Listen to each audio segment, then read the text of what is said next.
Hello বন্ধুরা, নার্সারিতে না গিয়েই কাটিং থেকে খুব সহজ পদ্ধতিতে গাঁদা ফুলের চারা করা যায়। দেখুন আমি কিভাবে করি। পুরনো গাছ থেকে কিছু কাটিং নিয়েছি, তারপরে নিচের দিকের পাতাগুলো স্কিপ করে এদিকে মাটি রেডি করছি। বালু দিয়ে 50% বালু দিতে হবে মাটির সাথে। তারপরে কাটিংগুলো আমি বসিয়ে দিচ্ছি। না, কোনো অ্যালোভেরা জেল আমি দিচ্ছি না, একদম সহজ পদ্ধতিতে গাঁদা ফুলের চারা এভাবেই হয়ে যায়, খুব সুন্দরভাবে গ্রো হবে। দেখতে থাকুন।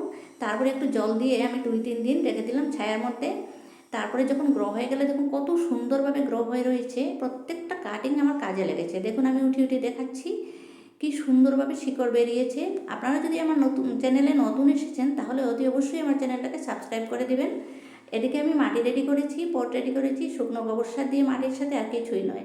তারপরে চারাগুলো আমি বসিয়ে দিলাম। 2 দিন আমি একটু ছায়াতে রাখবো, তারপরে রৌদ্রে দিয়ে দিব। গাঁদাগুলো অবশ্যই খুব রৌদ্রের প্রয়োজন। আপনাদের কাছে হবে হাজার হাজার ফুল।